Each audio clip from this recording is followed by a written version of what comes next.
जय श्री राम। परम प्रिय बंधु भगिनी, इस वीडियो में मैं एक चर्चा करता हूं कि राष्ट्रीय स्वयंसेवक संघ जो देश नहीं विश्व का एक नामी ऐसा एक महान संगठन है, उसकी 1 घंटे की शाखा में क्या कुछ होता है। जो प्रत्यक्ष वहां उस शाखा के स्वयंसेवक हैं उनके लिए यह चर्चा कोई बहुत उपयोगी नहीं, लेकिन जो लोग इस संगठन को समझना चाहते हैं उनके लिए ये चर्चा बड़ी महत्वपूर्ण है कि 1 घंटे की शाखा में क्या कुछ होता है।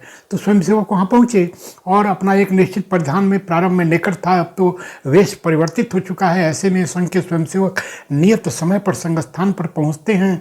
तो वहाँ जो 1 घंटे का एक कैलेंडर है, एक दिनचर्या है, उसके बारे में थोड़ी चर्चा करना चाहूँगा। आप इसको सुनकर पढ़कर जानकर बड़ा प्रसन्न होंगे। 1 घंटे की शाखा में सबसे पहले जो शाखा का संचालक यानी मुख्य शिक्षक होता, उसके द्वारा सीटी का संकेत होता। सभी उस प्रांगण के पीछे एक किनारे जा खड़े होते और ऐसे एक निश्चित प्रक्रिया के बाद जिस ध्वज को हमने गुरु माना, ऐसे गुरु स्थान पर ध्वज को फहरा कर प्रतिष्ठित किया जाता, उसका प्रणाम होता और फिर पूरी संख्या को छोटे छोटे हिस्सों में बांटकर आयु का ध्यान रखते हुए, कक्षा का ध्यान रखते हुए, उनकी शारीरिक क्षमता का ध्यान रखते हुए ऐसे 15-20 के छोटे छोटे गढ़ बना दिए जाते। शिशुओं का, बालों का, तरुणों का, प्रौढ़ों का, ये अलग अलग गढ़ होता। शाखाएँ भी कई प्रकार की होती हैं कि वह बहुत छोटे छोटे शिशुओं की शाखा, बड़े तरुणों की शाखा और अति आयु वाले प्रौढ़ों की शाखा, जैसा हो उसमें आयु, कक्षा या यूँ कहें व्यवसाय आदि का ध्यान रख करके और ये गढ़ बनते। इनके बीच में कुछ शारीरिक, कुछ बौद्धिक ऐसे कार्यक्रम होते। प्रधानतः ये 2 हिस्सों में ये कार्यक्रम बटा होता। अधिकांश हिस्सा तो शारीरिक का होता, थोड़ा हिस्सा बौद्धिक का होता। तो शारीरिक में अलग अलग दिनों में अलग अलग खेल निर्धारित होते। यदि शीतकाल यानी ठंड का समय है तो प्रारंभ में यह मैं प्रातः की शाखा का ध्यान में रख करके और इस चर्चा को आगे बढ़ा रहा हूँ। यदि प्रातः शाखा है तो प्रातःकाल वहाँ एक निश्चित स्वयंसेवक के द्वारा प्रातः स्मरण, अपने महापुरुषों, अपने देश की कीर्ति यश गाथा का वर्णन करते हुए एकात्मता स्तोत्र, प्रातः स्मरण, एकात्मता मंत्र, ऐसे एक थोड़े समय में इसका गायन होता। सब लोग एक को एक बोलता, दोहराते। अगर सबको कंठाग्र है तो साथ साथ कहते, यह भारत माता की स्तुति में एकात्मता स्तोत्र, एकात्मता मंत्र इसको कहा जाता। उसके पश्चात पूरे स्वयंसेवकों को कोई एक शिक्षक आकर और उष्ण व्यायाम, कुछ शरीर में वार्म अप एक्सरसाइज ऐसा कुछ करा जाता कि आगे कुछ करने लायक वे सब अपने को सब प्रस्तुत पाएँ। यह वार्म अप एक्सरसाइज बड़ा महत्वपूर्ण होता और उसके बाद छोटे छोटे गणों में बट जाते। प्रारंभ में कुछ समय खेलों में भी कोई बहुत उपकरणीय खेल नहीं। अगर किसी शाखा में उपकरणीय खेल होते तो कोई मान्यता, कोई बंधन नहीं, लेकिन सामान्यतः 1 पारे के खेल, 2 पारे के खेल, मंडल के खेल, खो खो, कबड्डी, ऐसे व्यूह, ऐसे सब मिला करके एक 15 से 20 मिनट ये खेल की एक वेला होती, कालांश होता। प्रत्येक शाखा पर शारीरिक के कुछ निश्चित अनिवार्य कार्यक्रम होते, यानी 13 सूर्य नमस्कार, कुछ दंड प्रहार, दंड संघ शाखा में आना चाहिए और दंड का प्रहार लगना चाहिए। ये पौरुष का, वीरता का प्रतीक है।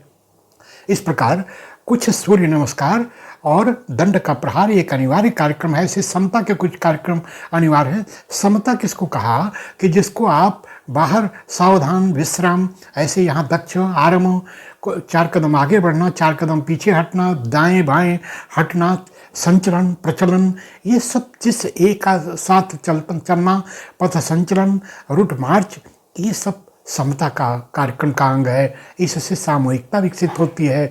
साथ चलने, साथ करने की एक हमारे भीतर प्रेरणा होती है। कब कदम मिलते मिलते और विचार मिलने लगते हैं, दिल मिलने लगता है, यह इस समता का प्रभाव है। इसी प्रकार मैं कुछ विषयों की केवल चर्चा करता हूँ, बाद में उन विषयों के बारे में चर्चा करूँगा। जैसे खेल, तो खेल के अतिरिक्त समता की चर्चा मैंने किया, दंड की चर्चा किया। दंड युद्ध भी हो सकता, संचालन भी हो सकता। इसी तरह से पद विन्यास, जिसमें उछल कूद कर अपने कदमों का प्रयोग करके, और पद विन्यास, योगासन, अगर लेजिम है योग चाप, ऐसे अनेक प्रकार के कार्यक्रम संघ स्थान पर होते। उनको एक कौशल मुख्य शिक्षक, गढ़ शिक्षक की योजना करके और एक 15-20 मिनट, आधे घंटे तक इन शारीरिक कार्यक्रमों की वह योजना करता। बाद में वो एक स्थान पर बैठते हैं। थोड़े थोड़े समय के बाद एक परिचय का कार्यक्रम आयोजित होता।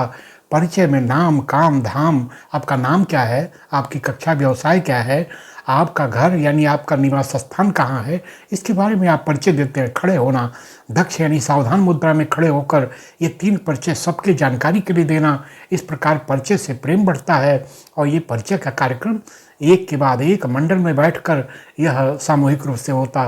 संख्या अधिक है, पंक्तियों में बैठ गए, सामने अधिकारी कुर्सी बैठ गए और इस प्रकार एक रचना बनाकर यह परिचय का कार्यक्रम होता।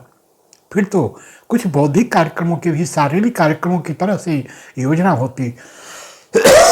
इसमें निश्चित रूप से एक गणगीत का कार्यक्रम, गीत जो होते हैं राष्ट्रीय भावना को प्रगाढ़ करने के लिए बड़े उपयोगी सिद्ध होते हैं। तो इस प्रकार गणगीत कोई एक दोहराता है, गाता है और बाकी लोग उसका गायन करते हैं, दोहराते हैं अच्छे स्वर में। यदि संघ स्थान पर प्रत्येक मास का एक गीत होता और उस गीत को यदि कंठाग्र कर लीजिए तो आपके पास गीतों की एक अमूल्य पूंजी होती जो एक प्रचुर भावना को एक कॉम्पैक्ट रूप में आपको दे जाते। ये होता गणगीत। और इसी रूप में आगे चर्चा आगे बढ़ती। उस चर्चा के अनेक प्रकार हो सकते, मैं यहाँ केवल उसकी नामगणना मात्र कर पा रहा हूँ। जब उभय पक्ष, कुछ कार्यक्रम ऐसे होते हैं जिसमें केवल वक्ता बोलता एक पक्षी है और कुछ में द्विपक्षी यानी आमने सामने दोनों बोलते हैं, यानी जो उस चर्चा को ले रहा है वो भी और बाकी लोग भी। जैसे चर्चा, समाचार, समीक्षा, ऐसे प्रेरक कथन है तो उस पर भी चर्चा होती। ऐसे मैं कुछ बौद्धिक बिंदुओं की चर्चा करता।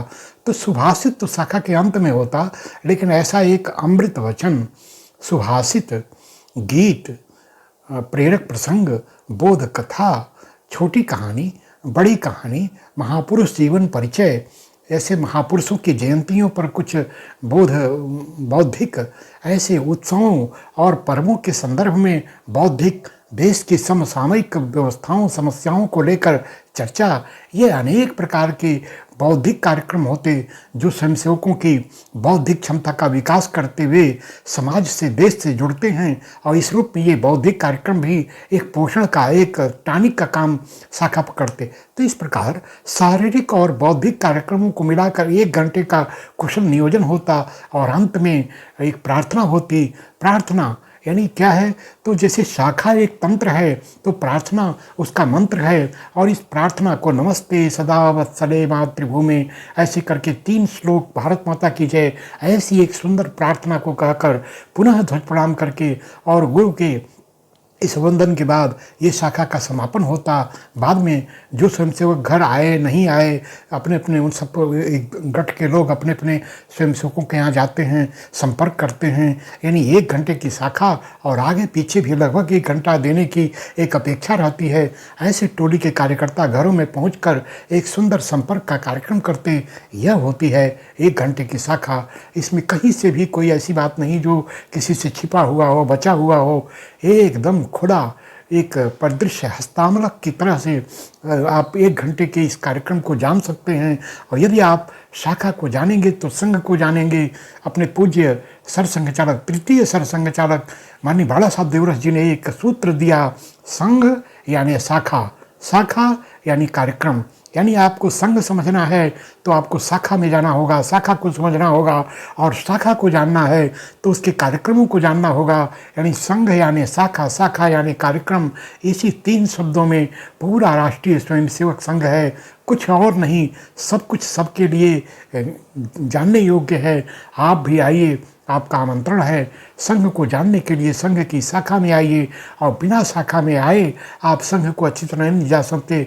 बाहर भ्रामक चर्चाएं बहुत हैं, लेकिन यदि आप संघ के स्वयंसेवक के रूप में या किसी रूप में संघ को जानते हैं तो आपको इस संगठन के प्रति श्रद्धा भावना होगी। इसमें 2 मत नहीं है। चर्चा 1 घंटे की शाखा यानी संघ को समझाने के लिए यदि उपयोगी हुई तो वीडियो को लाइक कर, चैनल को सब्सक्राइब करने की कृपा करें। जय श्री राम।